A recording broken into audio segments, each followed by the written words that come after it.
This is the Shoulda Bet More podcast, presented by Gold Boys Network. Here's your host, Will Hill. Welcome to the Shoulda Bet More podcast, presented by Gold Boys. Coming up on the show, Femi Abebefe of BetQL will join us. We'll go over week 3 of the NFL, get his thoughts on all the games he likes, the college games, one final look maybe at the baseball awards, because he is the awards guru, so see if he likes anything in the football awards. And football is where we will start. I know we are down to the final week or so in baseball. I'll maybe get to that briefly here. There's not much to talk about except the wild card races, but it's a football Friday here. And before I get to my picks, the Jets, as I'm recording this, are burying the Patriots. And this is a game. I know it's the Patriots. I know it's a game you expect to win.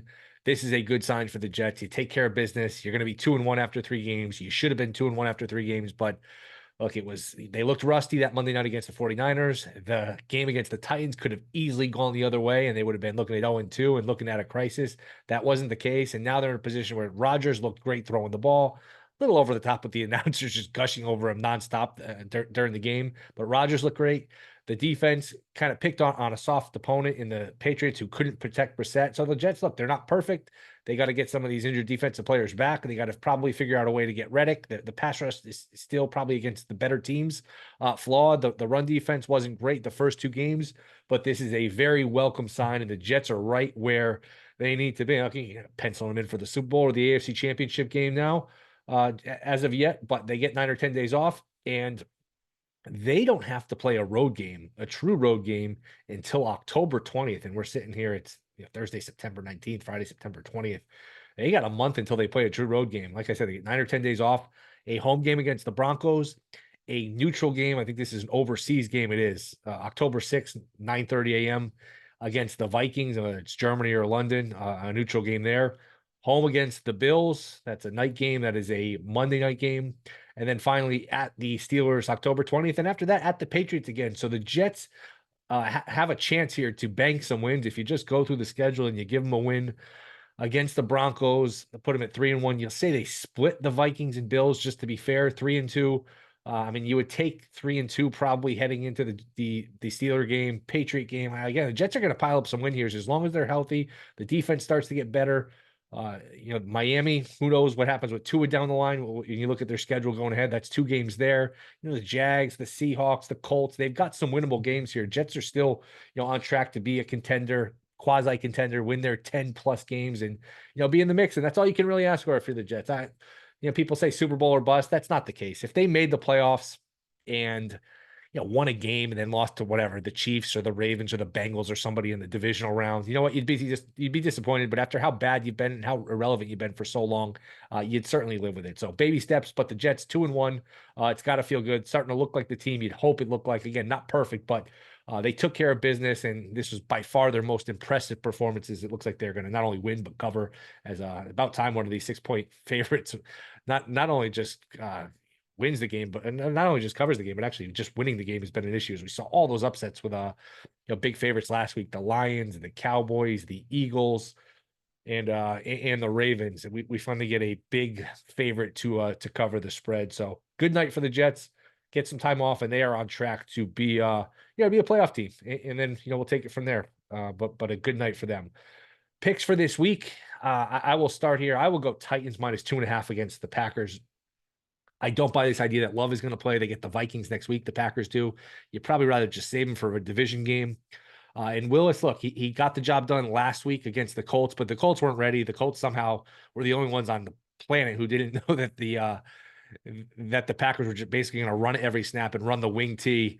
The Titans will be ready. The Titans have played really good defense. Now they are 0-2 straight up. They're 0-2 against the spread, which are both miracles, because they should have beaten the Bears, and they could have easily beaten the Jets. I mean, they're much more likely to be 2-0 than 0-2 when you look at just like the stats and the play-by-play, but that's what happens when you have a bad quarterback and you give games away. They've gotten, punts blocked, unsportsmanlike conduct, roughing the passer to swing games. But Titans are good on defense. I think a road game for Willis, and I do think it'll be Willis, will be a different story. And if you put this kid behind where he's got to throw the ball and he's just down, 7-10 points, that's going to be a disaster, because Willis cannot throw the ball. They were able to mask his flaws last week. I don't think they'll be able to mask him this week. Give me the Titans -2.5.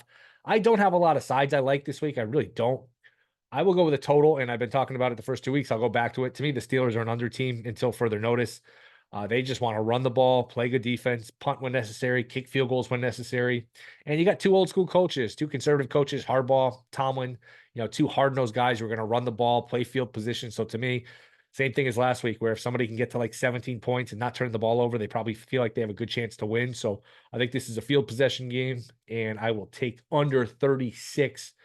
Steelers, Chargers, both teams with a chance here to go 3-0. And if you look at the scores from the two teams, I mean, like they're both 2-0, but the Steelers won 18-10, they won 13-6, and then the Chargers' two wins are 26-3 and 22-10. So these teams are not even cracking, 30 plus points. I mean, these are very low scoring teams, very low scoring games. I would expect that to continue. And the Chargers don't have, the weapons. It's Herbert. It's an improved offensive line, an improved defense, and a decent running game here with Dobbins, but not a lot of explosiveness at receiver really for either team. So Titans -2.5, Steelers, Chargers under 36. And I'll throw another under in. I'll be boring, but again, I don't like a lot of the sides. I'm not going to give out picks just to give them. I know people like, picks against the spread more than they do over-unders, but I will go under. It's mostly 43.5. 49ers, Rams. I just think, look at all of the guys. Look at all of the skill. I talked about this the other day. The skill players that are missing. Deebo Samuel and McCaffrey for the 49ers. And now Kittle might not play with a bad hamstring. And then the 49ers, and then the Rams, a bunch of offensive line issues. Puka Nacua, Cooper Kupp.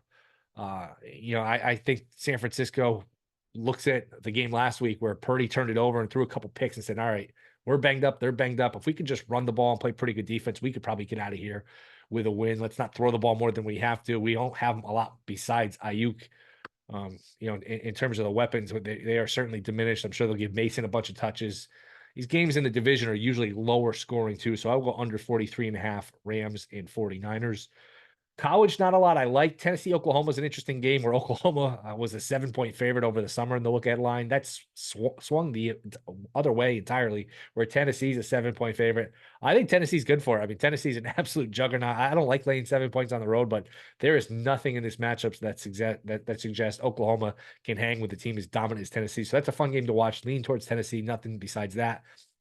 And the other one that's big, Michigan, USC. I just don't think Michigan can throw the ball. So I would actually look towards laying the USC minus the 5.5, maybe a Michigan team total under, because Michigan just has no passing game. And, say what you want about Lincoln Riley, but he is going to scheme up offense. He's going to figure out a way, the USC coach, to put points on the board. And boy, if Michigan, it's like what I said with Willis with the Packers. If Michigan falls behind 7-0, 10-0, I mean, their whole offense is just handing the ball over. They're making a quarterback switch to this kid, Alex Orji. We'll see if he can do anything. If he could beat out the other kid, I can't imagine how bad this kid is. And I just think it's going to be a long season for Michigan. And if you look at the schedule, if they lose this game, that's 2 losses. They still have Oregon. They still have Ohio State. That's probably 4. Even some of these other teams like Michigan State and Indiana and Illinois are improved. Not impossible. Michigan loses 5, 6, 7 games. This is not a great Michigan team. And long term, I wonder how long that coach is there for. So not a great college week. We've got some better college weeks coming up. That I think it's the October 12th where there's just loaded games. Oregon, Ohio State, Bama, Tennessee.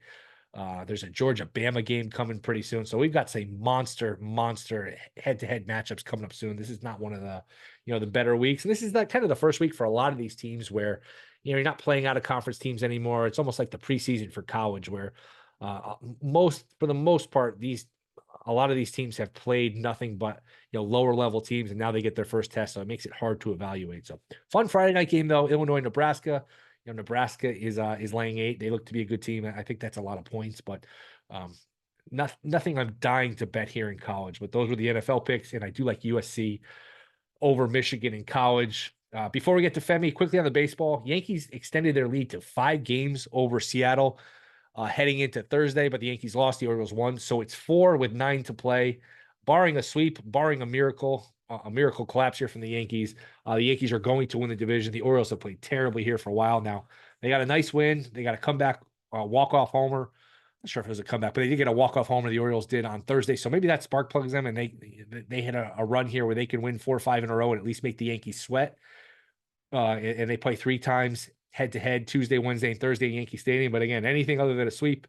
And the Orioles do have the tiebreaker, so if they tie, they win the division. There's no more game 163. There's no more one-game playoffs. It's better head-to-head record if there's a tie, and that favors the Orioles as of now. But again, barring a sweep, the Yankees are going to win this division. 4 with 9 to play, up 5 with 10 to play. I mean, that's all-time historic stuff if you pull that division. So it looks like the Yankees here in good shape to win the division. Got a little bit of a scare with Soto running into the wall on Thursday. Seems to be okay, stayed in the game. So that would be just a nightmare, in terms of the enjoyment of these playoffs. You want to see Soto and Judge versus the rest of the league. I'm looking forward to these playoffs. So hopefully the Yankees can go in whole. I do think Soto's okay. And the wild card race, the Tigers have come out of absolute nowhere. They were 8 games under 500. They got August 10th, and they are now tied for a playoff spot heading into this weekend. They play Baltimore. That's a fun series. And Mets and Braves, the battle for the final spot. That is going to be fun. Mets play the Phillies this weekend, then they play in Atlanta. So fun baseball ahead. It's the final week. So not as many pennant races like in terms of the divisions. A lot of these divisions, like I've been talking about all summer. We talked about the AL East was close, and that gap is widened. A lot of these divisions just have been settled for a while. A little mini run here or there, but for the most part, we've known for a while who's going to win these divisions. But the wild card's still up for grabs, and still meaningful play. Pennant race baseball down the stretch here leading into the playoffs, which should be a lot of fun. And speaking of a lot of fun, Femi Abebefe, our next guest, you bet, BetQL. He is next. This is the Shoulda Bet More podcast. All right, we are back. Shoulda Bet More podcast. You can catch him at BetQL. You bet. It is Femi Abebefe. Femi, long time, no chat. Congrats on the new job. Thanks for coming on, man. How are you? Really appreciate it. Yeah, last time we talked, I was at VSiN working there, but a lot has happened since then. Yes. Football season's back and we're off and running, but it's, as you know, you work in the content space, like football season is like grind season. So I've been pretty busy transitioning with the new job and everything. But yeah, it's been really awesome. Like I really do appreciate the folks. BetQL has been really, really great. We announced our fall lineup. I'm really confident in what we have going on, and working with Nick Costos doing You Bet, a show that I was a fan of starting up before I was even in betting content. And then I got into betting content where I got to be sort of a fan from afar, and now working with him Monday through Friday has been a really, really a great treat for me and a really nice thing to do. So it's been really cool. Football season's been treating me well as well. So yeah, we're off and running. Just like, can we get this baseball season done so I don't have to keep looking at box scores? Honestly, it's kind of where I'm at here. But it's a good time of year though. A lot to bet on, a lot to talk about. Yeah, and we will obviously get to football here, but you are the awards guru. And last time you were on, you gave out some good baseball futures. Hunter Green, I think it was like 150 to 1 at the time. He got as low as like 15, 20 to 1. And I don't know that he would have won, but man, that was a hell of a bet. Could have been interesting. It's funny. He's like still up there in like all the baseball reference wars. I'm just like, I know if he could have just pitched, I mean, like he literally threw up all over himself a couple times on the mound. But yeah, unfortunately the elbow gave out and he wasn't able to keep it rolling. And again, we'll get to football, but as of now, I guess the MVPs are spoken for. Pretty much everything is spoken for, unless you think Lindor has a chance to surpass Ohtani with this back injury. It doesn't seem like it's possible. Even if he wasn't hurt, probably wasn't possible. It's really the rookie of the year. The AL rookie of the year market's been all over the place. The NL market has been all over the place. Where do you stand on both of these awards right now? Yeah, the NL one, I know there's been some chatter about like Jackson Chourio and like how good he's been, and it's been outstanding what Chourio's been doing, but I think it's a little bit like too late from him. It feels like we kind of like he almost feels like a third-party candidate a little bit in this award race. It's Merrill or Skeens. Are you team position player? Are you team legendary, or at least potentially legendary pitcher in Paul Skeens? My guess is that the voters lean towards the position player just because the Skeens outings have been so irrelevant. Like, like he's obviously still appointment viewing. He's an awesome pitcher. I love to watch him pitch, but the Pirates have been out of it for about a month plus now. And Merrill's playing in pivotal games, important games in the National League wildcard race. I do think the voters are going to lean towards Jackson Merrill. I'm not saying to run out there and bet it because they could always just pivot back to Skeens because he's been great. But I think that Merrill would go ahead and win the award. And the American League Rookie of the Year, I feel like I go back on this thing back and forth, like within the hours, not even just within the days, within the hours. At one point, I'll think it might be Luis Gil. Another point, I think it's Austin Wells. Maybe Colton Cowser does something to make me think that it could be him. It's just such a crapshoot because all of these guys suck, to be quite honest. Like none of them are good, which is made for a fun betting market because there's no runaway or anything like that. And nobody has really kind of taken this award. And like, I know you follow baseball content. I try to get a hold of whatever I can read or whatever I can watch. Nobody's talking about this award because the players are not very good. So I think that we're kind of flying in the dark here with this, which can be fun as bettors. Like when things are very certain, like Judge winning AL MVP, like that's not fun to bet into. Nobody wants to lay minus 5,000. But when it's 3 guys, and probably should be a 4th, but it's only 3, like when it's either Heel, Cowser, or Wells, I think it could be a fun betting market the final 11, 10 days of the season. So I'm really, really just watching every at bat for Wells, watching every at bat for Cowser, and watching the final couple starts for Luis Hill and see how this thing goes. But my guess, I don't even know if I can honestly guess. Like, it depends on how Hill pitches on Sunday against the Oakland Athletics, and also if Wells is able to hit or if Cowser is able to hit. But I think whoever has like the final, I guess, a strong final 7 days, I think is actually going to win this award. I think it's very much in doubt right now as we sit here about 9 days away from the regular season being done. Yeah, and to your point, these candidates are so weak that Luis Hill has a 5-inning, 1-run performance, a bunch of base runners, and all of a sudden that catapults him even higher. Last week, same thing, 5 innings, 1 run. Oh, you got to bump up his odds. And NL is down to Merrill -210, Skeens +160. I did think the other day, Skeens were over 3-1. I thought that was too high. I thought, hey, this is a jump ball. I would actually lean towards Skeens. I know the bias against pitchers, but he's just been so box office, the famous girlfriend starting the All-Star game, that I don't know if we had to start today, and who knows, we're sitting here trying to handicap the voters. I thought it'd be 51-49 skiing. So we will we'll find out soon enough. I think sometime around the Sweet 16 in March Madness is when they actually announce these awards. It's just so ridiculous. It's crazy. You've been good, obviously, picking off these numbers. Before we get to like the games and the teams themselves in the NFL, any NFL awards, numbers, markets that you think are off? Nothing that really jumps out right now because like the season is so long. Like, we're here sitting ahead of week 3.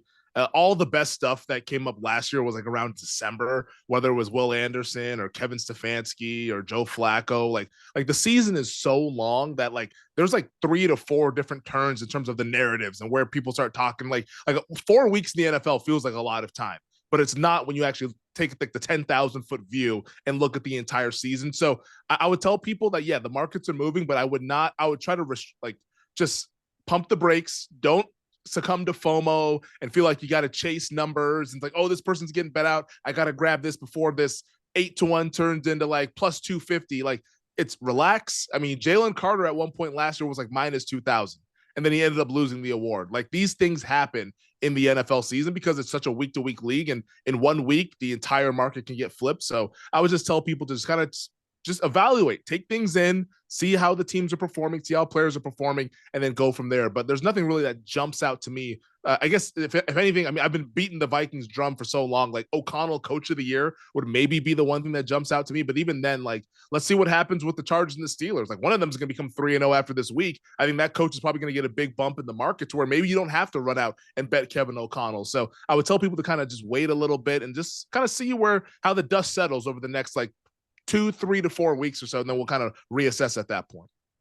Yeah, I wonder, and I had the same thought process with O'Connell. It was a good call on the Vikings, at least so far. People will hold the fact that Flores is such a big part of that. Like, does that help his case, or is that like, all right, it's not really O'Connell, a lot of it's Flores? I don't know. It's interesting to, I mean, but I think like if you can make the playoffs with Sam Darnold, that to me almost feels like a checkmate in terms of like talking about Coach of the Year. It's like, this dude's been a journeyman like bum his entire career, like high draft pick, bust with the Jets, bust with the Panthers. Niners never wanted to let him play because Purdy was obviously better. Like if you can make the playoffs with that guy, I think that's a really, really big feather in the cap for O'Connell. Now, there could be other cases. Maybe the Chargers win 11 games and Jim Harbaugh just sucks up all the energy because he's a big personality and they go ahead and vote for him. But I think if the Vikings make the playoffs at 10, maybe 11 wins, O'Connell's going to have as great a case as anybody. Anyone you think you were wrong about, any teams you think you're wrong about where, hey, if I was talking to you 2 weeks ago, you'd want a mulligan on a certain team, a certain take?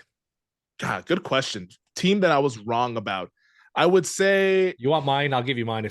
Yeah. Give me yours, and then I'll try to come up with one. I was pounding my fist that this is finally the year Tomlin doesn't get it done. His quarterbacks stink. Russell Wilson's eventually going to get benched. I actually think that was such a blessing in disguise because Fields is a nice compliment where he can just run a little bit. He can shorten the game. They can rely on their defense. They can score their 16, 18, whatever points. And hey, I mean, long way to go, but 2 road wins is a hell of a start. So Pittsburgh, I would certainly like a mulligan. And if you bet under 8.5, it's weird in the market. They have those adjusted season win totals like I said, 2-0, both road wins. One of them was a coin toss game. The other was a sizable dog. The over-under is still 8.5, which is very, very strange. So Pittsburgh is one I'd like a mulligan on. Yeah, I mean, the market's always going to hate Pittsburgh based on the brand of football that they play. And a lot of people bet those under 8.5s. And that was one thing that I said during the offseason. I was like, you know what? I don't know how they're going to do it, but I'm not betting under. Like, I didn't bet the over just because it's like, you look at the team on a piece of paper, it's like their quarterback's either going to be Russell Wilson or Justin Fields. I'm not betting over 8.5 in 2024. But I also was not betting the under just because Tomlin, by hook or crook, somehow comes up with these wins out of you-know-where. And it just, he does it every single season. I will give you this. The team that I think I was wrong about, and I was really high on them going into the season as a potential like juggernaut offensive team. And who knows how it had played out if Tua stayed healthy, but Miami. Even before Tua got injured, they just looked like just tissue paper soft against Buffalo. Didn't really have an impressive performance against Jacksonville. It could still be just kind of September is the preseason. Maybe they would have turned into something, but now that seems like it's very, very unlikely. Who knows if we even see Tua play the rest of the season? I know he's on the IR. They're saying that they don't want to put a timeline on that. Obviously, a very sensitive subject with his concussions and the past that he's had with concussions. So I would say Miami in the early going, at least. Like, I don't want to always just kind of go too far because it's only been 2 weeks, but Miami early on for me, even when Tua was healthy, I was not impressed with what I saw with the Dolphins. I thought they could win the AFC East and maybe be a contending team in the AFC. I'll leave this sort of open-ended. What's real and what's not from these surprising/disappointing teams, the Minnesota, New Orleans, Tampa, throw the Chargers, the Seahawks in there, and then the flip side of the coin, the Ravens, the Bengals. Who else would we count as disappointing? I guess we'll just leave it at those two teams. I feel like those are probably the somebody. two more disappointing teams. Yeah, what's real, what's not? I would say what's real with New Orleans is the fact that they have a really, really good offensive coordinator. And this was a team that we talked about this before the season started on You Better You Bet. And I kind of broke down some of the historical criteria that I look at for teams that could win the Super Bowl. And one of them is success rate over on the RBDSM website or whatever, the one that Ben Baldwin runs that has like EPA and success rate and all those things. The 21 of the last 22 Super Bowl winners in the season prior were top 10 in either offensive or defensive success rate. And New Orleans, year in, year out, they're always like in the top 5, top 7, because Dennis Allen, while he's not a really good head coach, is a really good defensive coach. That defense is always sound and they play really well. They're not like super reliant on turnovers like my favorite team, like the Cowboys and other defenses out there that are more so opportunistic and not necessarily sound. And with the Saints, I looked at them, I was like, this team, like, I can't picture them winning the Super Bowl. And even after the 2 weeks, it sounds crazy to me as well.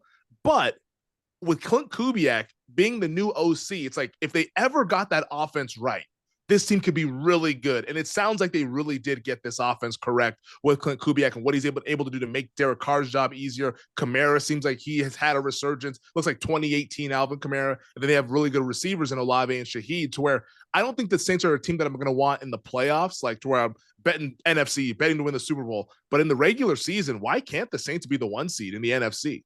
Like, why can't they win their division going away? The schedule is not that difficult. And this was a team that last year had a win total, I want to say it was 9.5. They won 9 games last year and nobody liked them. They're much better than what they were last year. Like, they could win 12, 13 games, maybe even 14 games. Like, I think that the Saints are real just because they're now pairing an offense with has always been a really sound defense.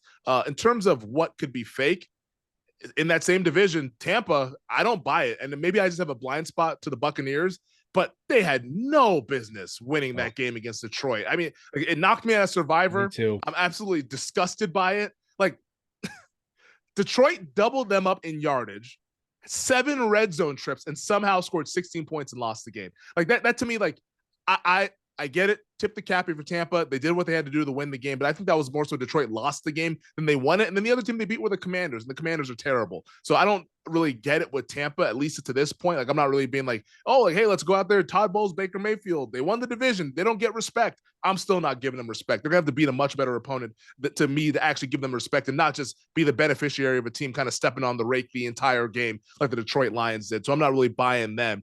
From the AFC North side of it, I would be more willing to buy Cincinnati than Baltimore because I think Cincinnati's issues can be corrected, and they do this every year.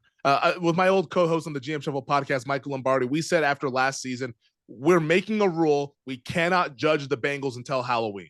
Like, that's the rule. Like, I don't care what they look like, how good, how bad, not judging them until Halloween, because I don't know what they do in the month of August, but it's clearly not practicing football. Maybe they're doing sing-alongs and kumbaya or whatever at training camp, but they start the year slow every single year. But then once we get to November, December, you start to see a team that looks like a potential Super Bowl winner. So I think the Bengals can still correct this thing to whereas Baltimore at 0-2, God, that offensive line is such a problem. And I do have questions about Zach Orr, the defensive coordinator. So I bet the win total under on the Ravens before the season started. I felt that this is the team that's going to go like 10-7 at best. And that's what it's kind of looking like for me. Maybe it's even 9-8 for Baltimore, despite having a really good head coach and a really good quarterback in Harbaugh and Lamar. So Ravens, I'm not really as sold on them getting things corrected. I think the Bengals' problems appear a little bit more fake. They're much better than the 0-2 record suggests. Yep, I pretty much agree with that, and that's a fascinating early game here with Dallas and Baltimore this week. Because Baltimore, hey, 0-3. I mean, you can talk about 7 teams make the playoffs, and nobody's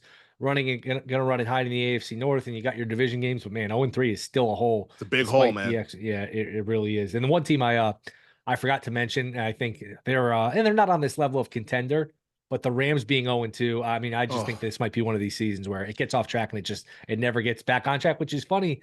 At Sunday night, I mean, they're very close. They're up 3 with the ball, a first down, and they beat Detroit, and they're 1-0, and they're feeling great. And you blink, and they're 0-2, about to be 0-3, probably against San Francisco, and they got a million guys hurt.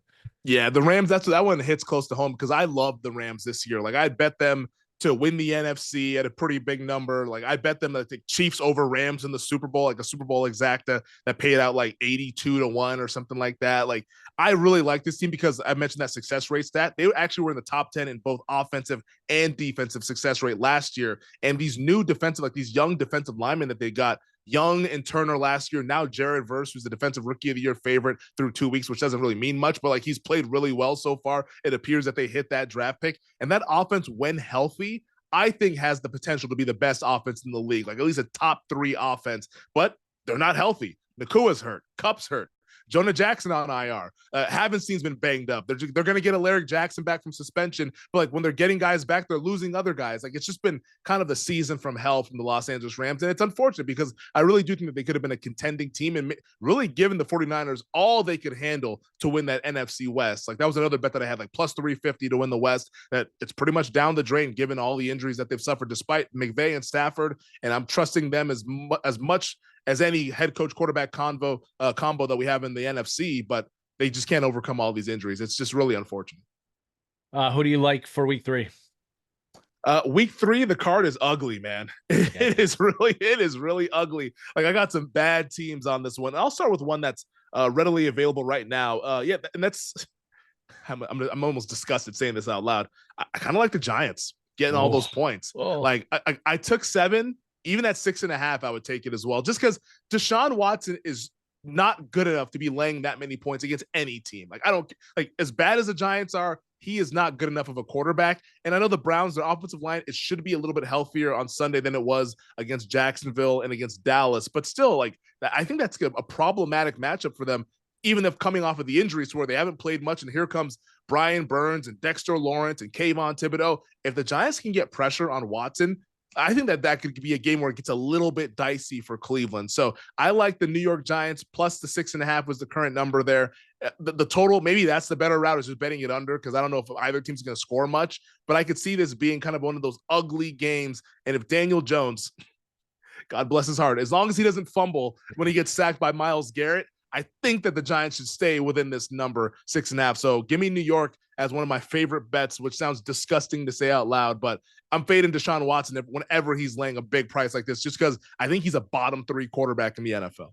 Yeah, as I moan and discuss, I mean, I have to agree. And I've been saying this, it's just a very hard league to lay points in. I mean, you just see, I mean, you sit here from 1 o'clock to 11 o'clock, Eastern time, watching all these games, and I don't want to say it's stupid to bet on, because it's fun to bet on. It's fun. It's fun. And I do think there's just so much randomness, the flags, the late hits, the whatever, turnovers. There is so much variance, and there's just, it's hard to cover these numbers. And we saw that the dogs do really well last week. Doesn't mean that's going to continue, but yeah, I'm with you. And just in terms of, hey, it's really hard for me to think otherwise in terms of like dog or pass in these games.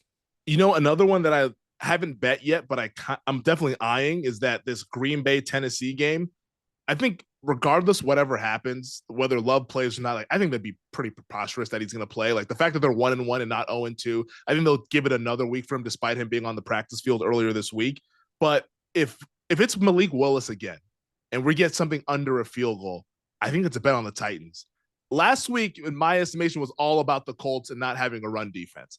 Every person on planet Earth knew that the only way the Packers were going to move the football in that game was if they just ran the ball. And for some reason, Gus Bradley, doing God knows what on the sideline, just did not realize that, to where he's just letting them run the ball for 50 times for like 200 plus yards. Josh Jacobs has a career day. The week before, Joe Mixon had a career day. Like that run defense is atrocious. That's not the case for Tennessee. Tennessee can actually stop the run, and they're going to ask Malik Willis to throw the football. We've all seen how that goes. The guy's barely thrown over 100 yards in all of his starts. Like, I don't think the Green Bay Packers are going to have a very good outing in that game. So anything under a field goal would be the Titans for me. And if Love does play, I would love it even more. And I'd bet the Tennessee at maybe like a +3 or +3.5 or something like that, because there's no way he's going to be 100% if he's out there on the field. Now, always in the NFL, look to back these, or at least look to fade these quarterbacks that are coming back from injuries that are going to leave them a little bit compromised on the field. So I think if Love plays, it's still the Titans. If he doesn't play, anything under a field goal, it's Tennessee.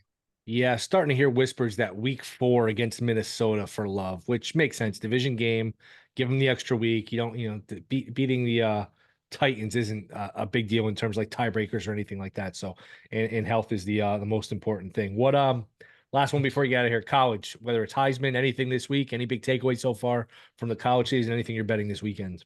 Nothing in the Heisman really for me. I mean, I think this is a week where a lot of the guys that I think can win are on bye week, like Dylan Gabriel, Jalen Milroe. Other guys can win, like Nico Iamaleava. He can win as well, but I'm not as in love with Tennessee. One that it's funny. We talked about this on the show this week. Garrett Nussmeier at LSU, he's at a massive price, like 60-1. I know they lost to USC, but that defense is just like bad enough to where he's going to be forced to put up massive numbers. And they also get a lot of their big games at home. They get Alabama at home. They get Ole Miss at home. If he could at least split those, or hell, if he wins both of those, I think that he could be in that conversation for winning the Heisman Trophy. It sounds a little bit outlandish because they lost to USC, but Garrett Nussmeier around like 60-1 could be an interesting Heisman number. But for me, for this week, a game that I kind of do like is South Florida catching all those points against Miami. I don't think Miami's played anybody. Florida's atrocious. And then ever since then, they played like Ball State and they played like another Patsy. Like they really haven't been tested. And South Florida, we know those in-state rivalries. Those kids, I'm sure they wish they played for Miami. It's like one of those one-sided in-state rivalries. Miami doesn't care about South Florida, but I'm sure those South Florida guys are like, get Miami out of here. We want to beat Miami to prove that we're better than them. Like, I think that could be a big kind of motivational spot for the Bulls. They're going up against a Hurricanes team that everyone's kind of been patting them on the back for the last 2.5, 3 weeks about how great they are. And Cam Ward's the Heisman, but it's still a Cristobal team, which would give me pause with laying the points with Miami. So if I can get like 17 or better with South Florida, I think that's the spot to go ahead and back the Bulls. What could be kind of like a flat spot for the Miami Hurricanes and Cam Ward and all those guys. Femi, you're the best, man. Appreciate it. Where can we find your show? Yeah, you can find us on the BetQL app. We're on YouTube or Twitch. Just search You Better You Bet, also in podcast form as well. The show is Monday through Friday. The Femi and Friends hour is from 3 to 4 p.m. Eastern time. And then I join Nick Costos from 4 to 7 p.m. Eastern for the rest of the show. So it's a 4-hour show, just Femi and Friends the first hour. Then it's me and Nick from 4 to 7. And it's obviously NFL, college football, you name it. We're talking about it. We're betting on it. It's a really fun show. So we encourage everybody to check it out. Femi, appreciate the time, man. Congrats again. It was good to see you, and we'll hopefully do this again soon. Awesome, man. Be well, and good luck with the bets. All right. Thank you guys for listening. Thank you to Femi Abebefe. Rate, review, subscribe. Enjoy the weekend. Talk to you Monday.